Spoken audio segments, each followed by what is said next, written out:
sido editado por Ediciones Derviche y su autora es Teresa Sáez, que nos acompaña esta tarde, por supuesto. Ella es licenciada en Periodismo por la Universidad Complutense de Madrid. En el año 2010 cursó un máster de cine documental en Barcelona. Precisamente ese máster es la génesis de esta publicación, ya nos lo contará Teresa. Durante su trayectoria profesional pues nos encontramos una profesional que está en Madrid, en la Vía del Ocio, por ejemplo, también en Chile trabajó, pero probablemente todos ustedes la conozcan por su labor profesional en Segovia, en los medios de comunicación de Segovia, en el norte de Castilla. Ahora mismo, bueno, pues ella es asesora de comunicación de un grupo político en el Ayuntamiento de Segovia. Y además ahora pues es escritora, tenemos que sumarlo a su currículum. Le acompaña en esta presentación Nacho Sáez, no es coincidencia el apellido, son familiares, son hermanos. Además de ese vínculo familiar, también comparten profesión. Nacho también es periodista, es licenciado en periodismo también por la Universidad Complutense de Madrid. Él también ha trabajado en medios de comunicación de la ciudad de Segovia, en el norte de Castilla, en Castilla y León Televisión, en la agencia ICAL y bueno, pues desde el inicio del Día de Segovia está vinculado a este periódico y actualmente también es jefe de sección. También forma parte de la Junta Directiva de Periodistas de Segovia y también de la Asociación de Prensa Deportiva de Segovia. Bueno, yo me podría quedar aquí y daros el paso, pero no lo voy a hacer. No lo voy a hacer porque, bueno, Teresa y yo nos conocemos desde que íbamos al colegio con el uniforme a las jesuitinas desde párvulos. Para mí es emocionante que hayas elegido este espacio para presentar tu primera novela, porque además no es un libro cualquiera, es un libro muy especial, es un proyecto muy personal, es un homenaje de una hija a su padre. Ella admiraba a su padre y bueno, pues todos pensarán, todos admiramos a nuestros padres, cómo no, ellos nos han dado la vida y nos han dado un hueco en este maravilloso mundo. Pero es que además Teresa admiraba a su padre por su profesión. Voy a rescatar, nada, un par de líneas del libro. Su padre diría, ante sus ojos, ante los ojos de Teresa, yo no era solo su padre, sino el protagonista de un thriller judicial con marcados claroscuros y silencios cargados de significado. Pero es que además Teresa, en el prólogo de este libro, pues admiraba a su padre por saber escuchar, por tratar por igual tanto al juez como al enjuiciado y, bueno, pues por ser una persona que ante todo creía en la legítima defensa de las personas.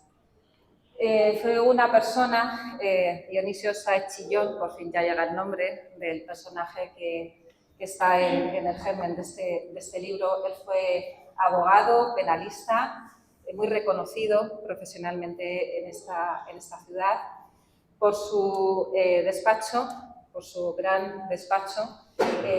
Pasaron bueno, pues una serie de casos muy importantes de nuestra ciudad, también de ciudades colindantes, y que han sido bueno, pues el argumento para la creación de este libro.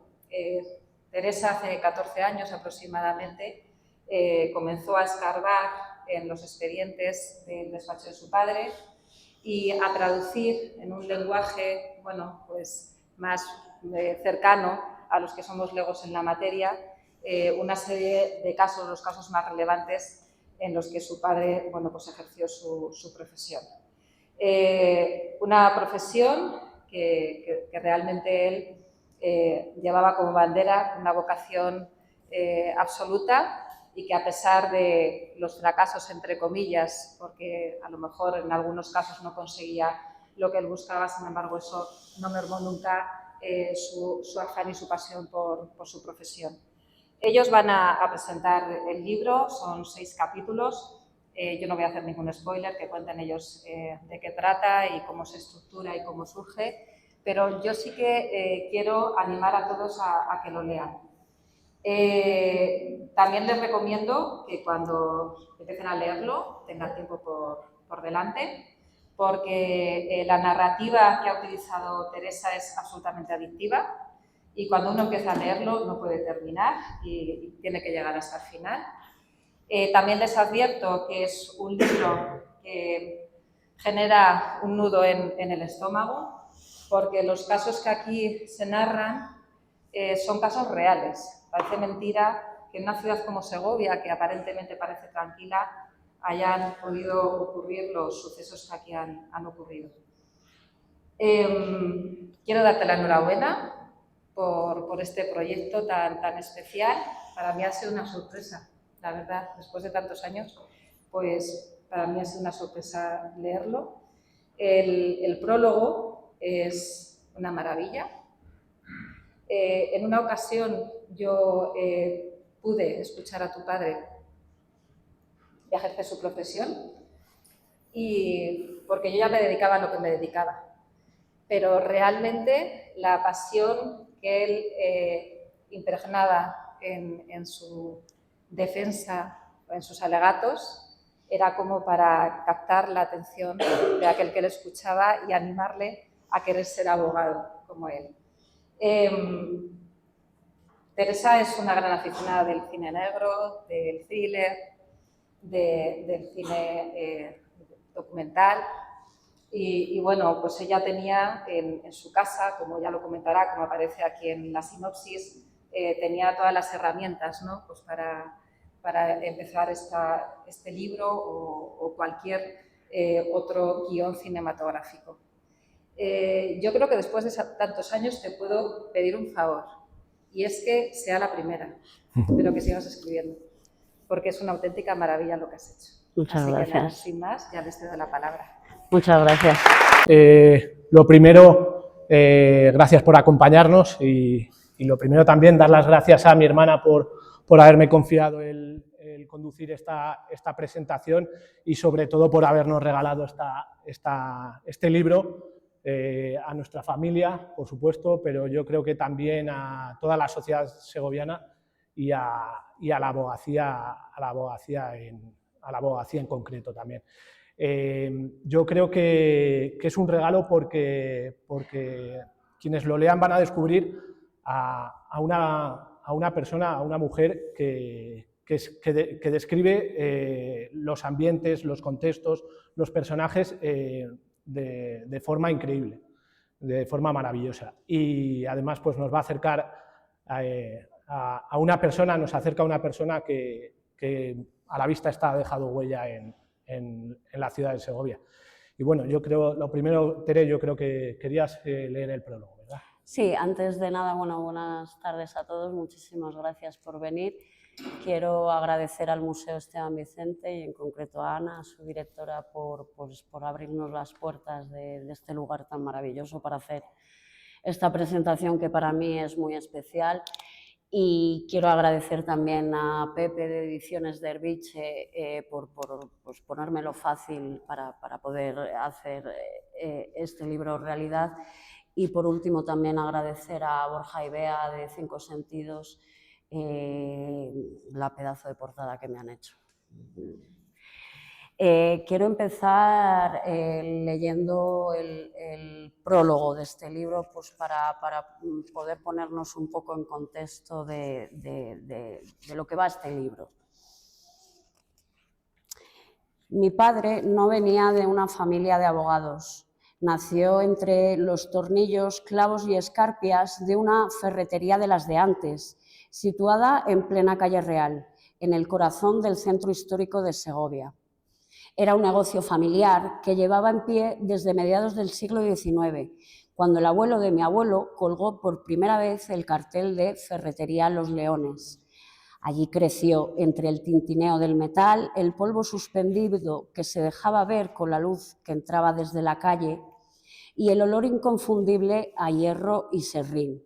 Mi tío, su hermano mayor, fue fiel al legado. A los 12 ya sabía clasificar tornillos por rosca y tamaño y a los 15 despachaba como un experto. Pero mi padre buscaba otra cosa. Observaba el mundo desde otro prisma, con una mezcla de inquietud y preguntas, como si presintiera que su sitio estaba en otro lugar, lejos de las estanterías repletas de clavos. Quizás por eso, un día cualquiera, tomó una decisión inesperada. Se matriculó en la carrera de Derecho en el Domingo de Soto de Segovia. Lo hizo sin saber muy bien en qué consistía ser abogado y sin el presagio de que llegaría a convertirse en uno de los mejores de la ciudad. Y es en la universidad donde conoció a mi madre, con la que se casó al poco de terminar los estudios y con la que tuvo 7 hijos. Yo soy la mayor. Durante mi infancia compartí techo con la justicia, literalmente. El despacho de mi padre ocupaba el piso inferior de nuestro bloque de vivienda.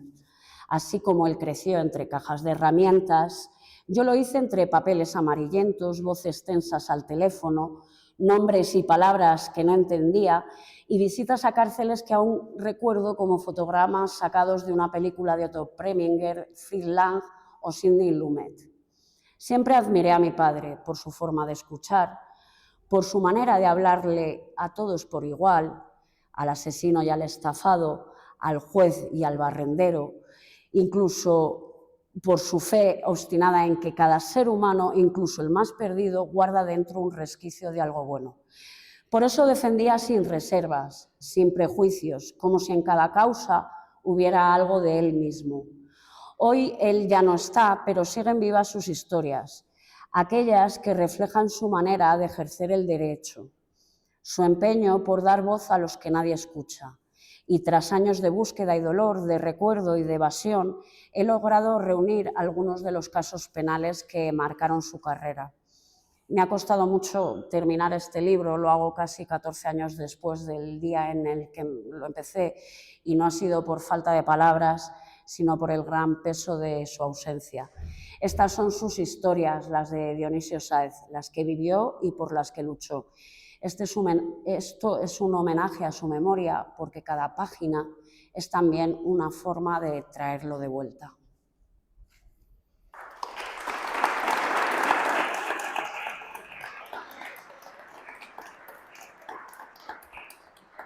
Y esto es solo el aperitivo, es solo el prólogo, ¿eh? O sea que... Bueno, yo creo que lo primero, que debemos empezar por el principio. ¿Por qué ese título? ¿Por qué has titulado este libro Señoras del Jurado, miren a este joven? Bueno, el título es el título que da nombre a uno de los capítulos de este libro y además es un capítulo que rompe un poco la estructura narrativa del libro, porque es una transcripción prácticamente literal de un informe de conclusiones que hizo mi padre, que hizo papá, en un caso de homicidio en el que su defendido era un chaval jovencito, rozaba la mayoría de edad, acusado de un homicidio, en este caso el homicidio de su padrastro. Esto fue un juicio con un jurado popular compuesto íntegramente por mujeres y he querido rescatar este título porque creo que es uno de los casos más relevantes de su carrera y yo creo que lo hablaba con mi tía Alicia el otro día y creo que es lo que le gustaría a cualquier abogado, que es que este chico estuvo en prisión provisional 1 año y medio hasta el juicio oral y tras la lectura de la sentencia salió caminando, fue absuelto por falta de pruebas. Creo que es un caso relevante y por eso da nombre también a este libro. Luego vamos a conocer más historias de estas que aparecen en el libro, pero ¿por qué decidiste escribir este libro? Bueno, inicialmente la idea no era hacer un libro. En el año 2010 yo estudié un máster de cine documental y de proyecto final tenía que producir mi propio documental. Después de darle muchas vueltas, pensé que no había mejor idea que contar a través de papá, contar las historias que traía desde los juzgados, ¿no? Ese mundo un poco negro, sórdido, hacer un poco crónica negra y más en un escenario como Segovia, que también invita a ello. El caso es que bueno, fue en ese año cuando se le detectó una enfermedad y falleció al año siguiente.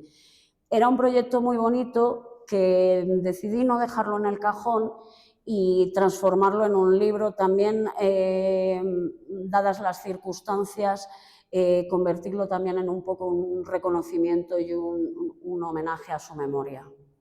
¿Y cómo empiezas? Porque enfrentarte a esto en un momento además tan delicado, ¿en quién te inspiras? ¿Qué referentes o qué referencias tomas?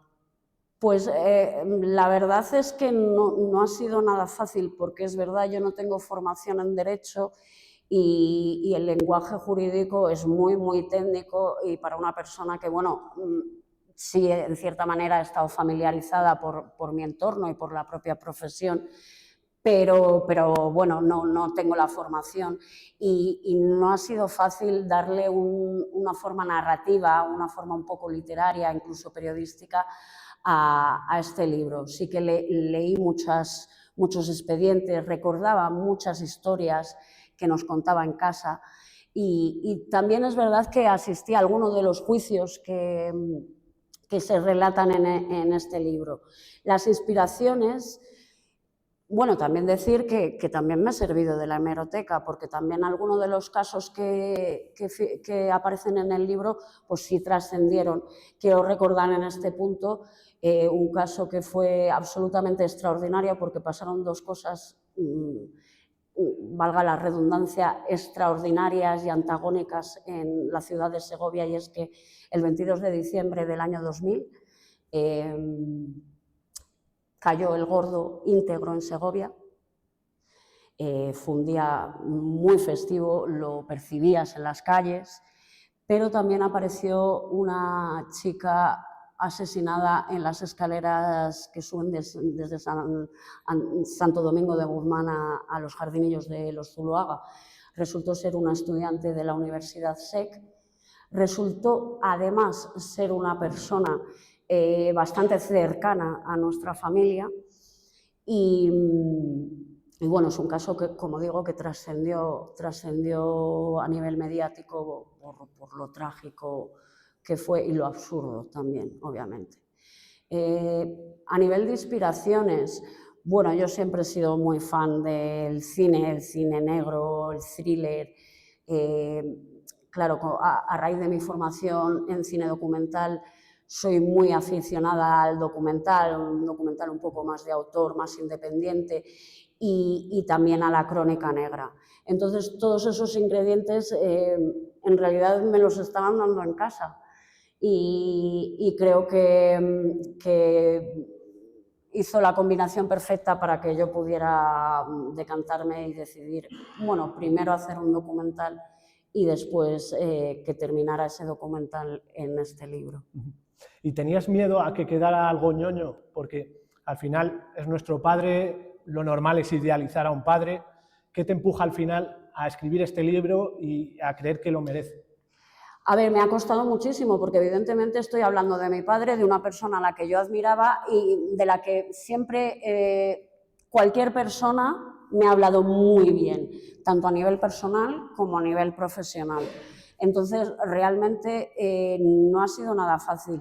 Lo que es el relato de los hechos, de los sucesos que aparecen en el libro, pues bueno, los relato además desde el enfoque de su parte, digamos, en el caso de un relato en el que él defiende desde el punto de vista del abogado defensor y en el caso de un relato en el que él acusa desde el punto de vista acusatorio. Pero lo que es el relato de los hechos no me ha costado como tal, porque al final no deja de ser un relato con un inicio, un nudo y un desenlace. Lo que me ha costado es introducirle a él como persona, pues porque tenía muchas cosas que me faltaban por rellenar. No podía preguntarle, evidentemente. Y luego, además, decidí hacerlo en primera persona para hacerlo más personal. Entonces, sí que es verdad que me he dado muchas licencias narrativas a la hora de poder, pues eso, meter esa tridimensionalidad al relato que es su voz en primera persona. Eso me ha costado mucho, pero creo que finalmente, después de muchos años, encontré la forma de encajarlo y yo creo que funciona. A mí una de las cosas que más me gusta es eso, cómo mezclas los estilos, ¿no? Hay capítulos que son en estilo directo, como si hablara papá, hay otros que son describiendo una situación, describiendo un personaje. Cuéntanos, ¿por qué esa mezcla de estilos? Bueno, ahí dependía mucho del relato en sí. Había relatos de los que tenía mucha información y mucha información que tenía en mi memoria, digamos, y me ha resultado más sencillo relatarlos. Hay otros relatos más complejos porque eran más lejanos a mí. La idea era contarlo de la manera más cercana posible, alejada del lenguaje jurídico, y al final, como yo soy periodista, sí que se deja entrever un cierto tono de crónica periodística, pero no quería huir de la parte literaria, entonces al final he ido combinando fórmulas que creo que me iban encajando. Eso lo has dicho, que hay licencias narrativas. Hay mucha licencia narrativa, evidentemente. O sea, claro, yo no le podía preguntar y hay muchas cosas que se me escapan a mi conocimiento. Y también para darle un cierto sentido narrativo te tienes que dar pues, ciertas licencias, evidentemente. Entonces, bueno, hay una fina línea entre la realidad y la ficción. Sí que es verdad que son hechos basados, o sea, son relatos basados en hechos reales y que la conclusión es real, o sea, es fidedigna. Cada uno de los relatos, la sentencia es lo que es tal cual. Ahí he sido fiel a la realidad, obviamente. Hay que decir que esas licencias narrativas es algo que se practica habitualmente. La mayoría de series de Netflix de True Crime lo advierten al principio, ¿no? Que hay escenas y personajes que están ficcionados, o sea, que es algo muy habitual. Evidentemente, pero porque también le quieres dar un cierto punto de suspense o un cierto punto de drama en algunos momentos. Entonces te tienes que conceder una serie de licencias porque si no es muy complicado. Y yo además quería, sobre todo, alejarme del lenguaje jurídico porque creo que es muy técnico y quería acercarme a todo tipo de lectores. Entonces, bueno, esas licencias narrativas son muy necesarias. Uno de los aspectos del libro también que más me ha llamado la atención es la paradoja entre el bien y el mal, ¿no?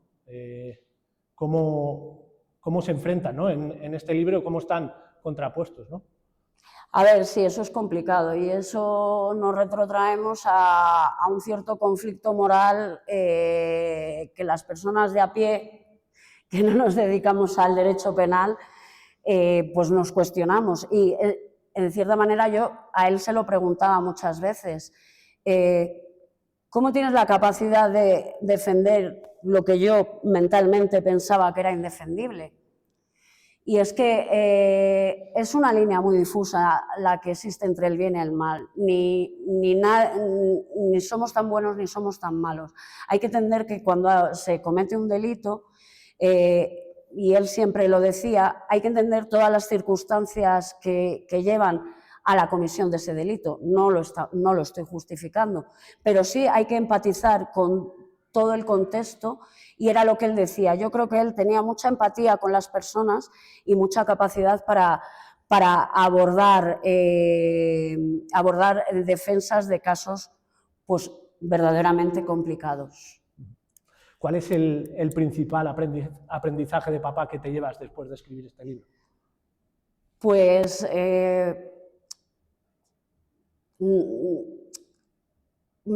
como que me reafirmo en la capacidad, ya no solo como persona, sino como abogado, la capacidad, la vocación que tenía por el ejercicio del derecho, que eso yo lo sabía porque, y lo sé, porque todavía a día de hoy la gente te lo sigue recordando.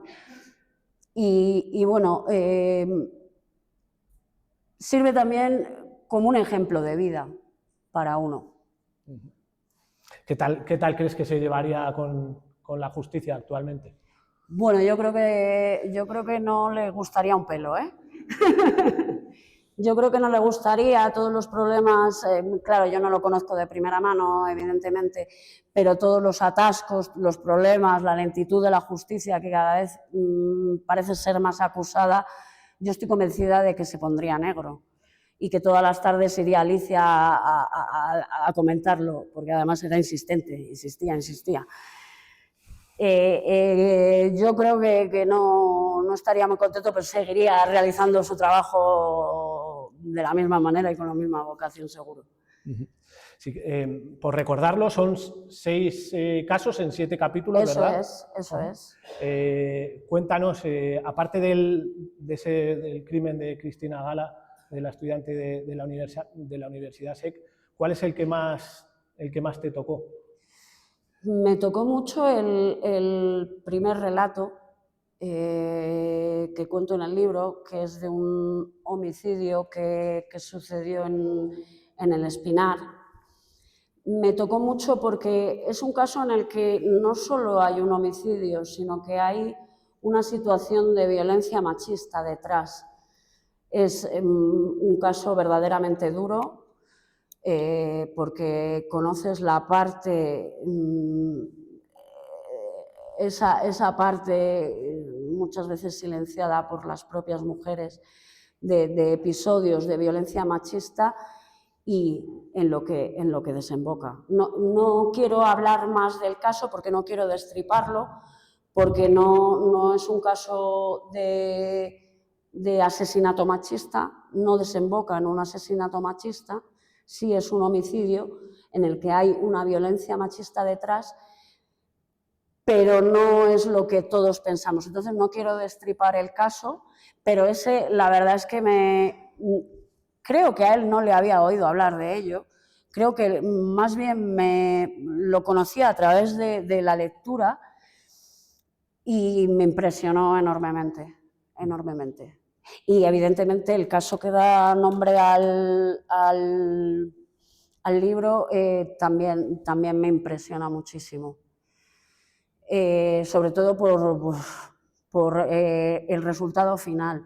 Un chaval que además, yo recuerdo a papá decir, un chaval que parecía un niño, que le veía sentado en el banquillo y parecía un niño. Y un niño que ha estado 1 año y medio en la cárcel y que tras la lectura de la sentencia sale caminando por la calle. Es algo, yo creo que bastante impresionante. Yo recuerdo de ese caso que el orgullo que supuso para él la absolución de Dubán.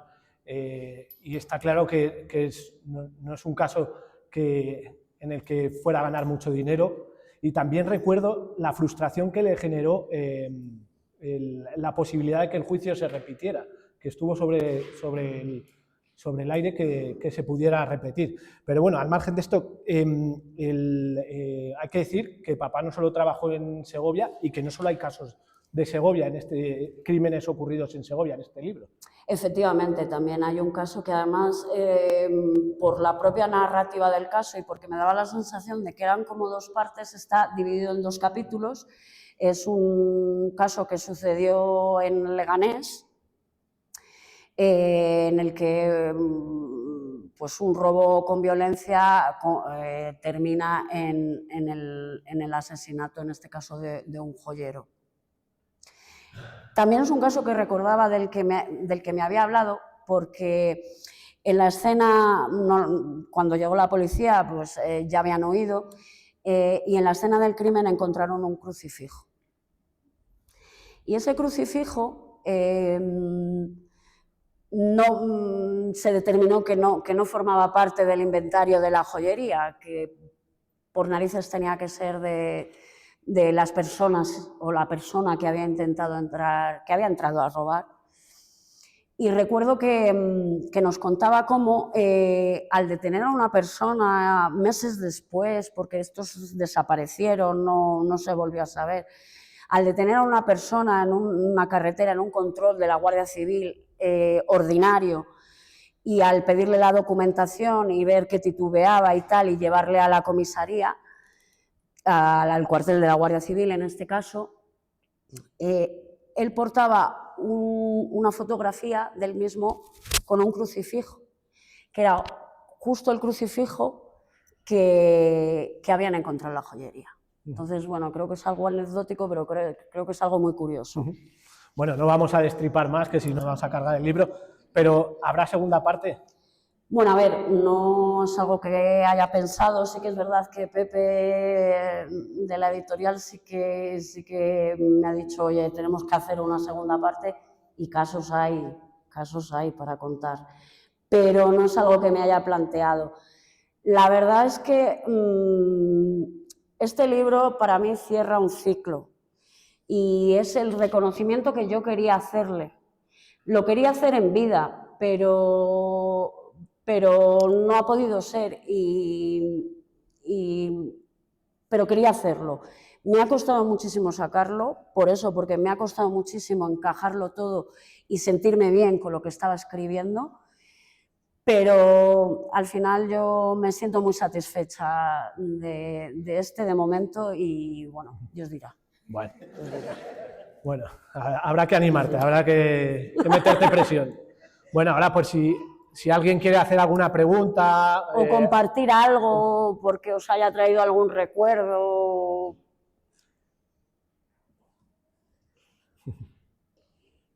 Alberto, sí. Hola, enhorabuena. Muchas gracias. Yo quería preguntarte, me ha despertado curiosidad que digas que el comienzo de la idea está hace años, cuando empezaste el máster, creo que he entendido. ¿Qué ha pasado en todo este tiempo? ¿Cuánto esa idea de hacer este libro hasta llegar aquí se congeló? ¿Has estado pensando cómo hacerlo? ¿Has cambiado cosas? ¿Te ha acompañado en todos estos años la idea que te ha dejado por en algún momento? ¿Cómo ha sido todo este tiempo desde que comienza la idea hasta que tenemos el libro de la mano? Gracias por la pregunta. Pues mira, te diré que prácticamente el 80% de este libro lo escribí en el año 2012. Lo que pasa es que no encontraba el punto de cerrar la historia y me costaba enfrentarme a ello también, porque no quería hablar de mi padre, porque me generaba un nudo en el estómago, pues por muchas circunstancias, porque el duelo es muy difícil y es un proceso muy lento y muy largo, y por eso lo tenía en el cajón. Y sí que es verdad que en algún momento lo rescataba. Sí que ha habido algún momento que se lo he pasado a algún amigo, oye, léelo, oye, échame un cable. Se lo pasé en un momento, la última vez más reciente, que fue hace 3 años, se lo pasé a mi compañero de la Diputación, Ángel Jiménez, que está por aquí. Él me ayudó, él me dijo, te falta una parte importante, y bueno, al final necesitaba hacerlo. O sea, es algo que es una espina que tenía clavada y que necesitaba sacarlo.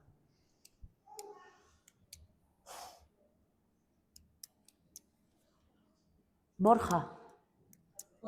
Perdón.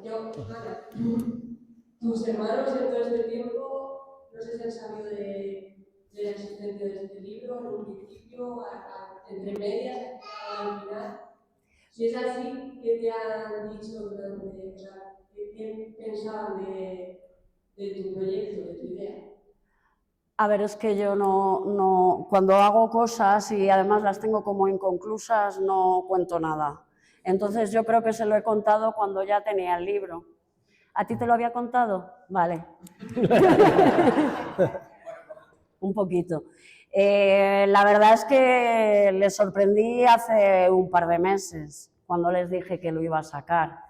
En realidad no tenía mucho conocimiento del tema. Por aquí, Borja, yo creo que quería... De todo, enhorabuena, Tere. Es un trabajo excepcional. Como comentabais al inicio, pues Padre para Todos es algo que solamente uno mismo conoce y sabe lo que es el suyo. Pero al hilo también ahora de la otra pregunta y lo que comentaba Nacho, el hecho de que hayan pasado tantos años desde que iniciaste este proyecto hasta que lo has terminado, entiendo que en algún momento a lo mejor te hayas encontrado con situaciones o con cosas escritas que han pasado tanto tiempo desde que ya has preparado, que te ha tocado cambiar un poco el enfoque narrativo, te ha tocado quitar un poco esa parte de nostalgia, porque la parte de duelo no es la misma en 2012 que en 2024. Te ha tocado cambiar mucho, se queda mucho en el cajón. Te has dado cuenta que la madurez que han ido dando esos años han ido dando un enfoque, pues esa parte más narrativa y un poquito más de perspectiva. Efectivamente, o sea, el libro ha ido evolucionando muchísimo. Sí que es verdad, como decía antes, que una gran parte del libro lo escribí en el 2012, pero además lo escribí de forma muy instintiva y con una necesidad imperiosa, porque fue un momento, acababa de fallecer mi padre y fue un momento que necesitaba traerle. Y la manera de traerla era leyendo e informándome un poco de las cosas que había hecho y escribiéndolas. Luego, evidentemente, y la formación de la experiencia que vas adquiriendo con la vida, te hace cambiar mucho, evidentemente. Y sí que han cambiado muchas cosas, pero la esencia no. La esencia está escrita desde hace más de una década. En términos generales, entiendo que lo que hoy tenemos en la mano en 2025 sí que le das una puntuación mayor que lo que hipotéticamente pudiéramos haber tenido en 2012. Sin duda alguna, porque era un libro que estaba muy cojo y que le faltaba esa parte personal, más personal, que no era capaz de escribir hasta ahora.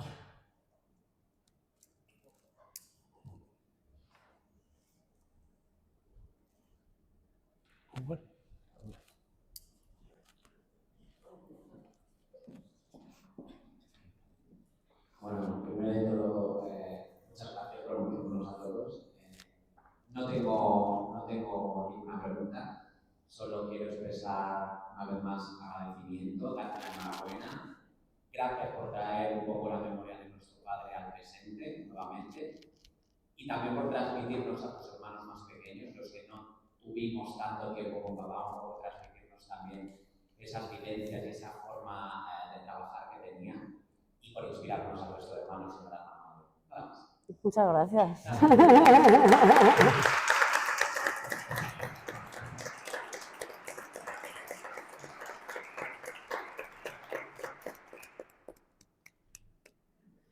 Pues si no hay más preguntas, de verdad estoy agradecidísima de que hayáis venido.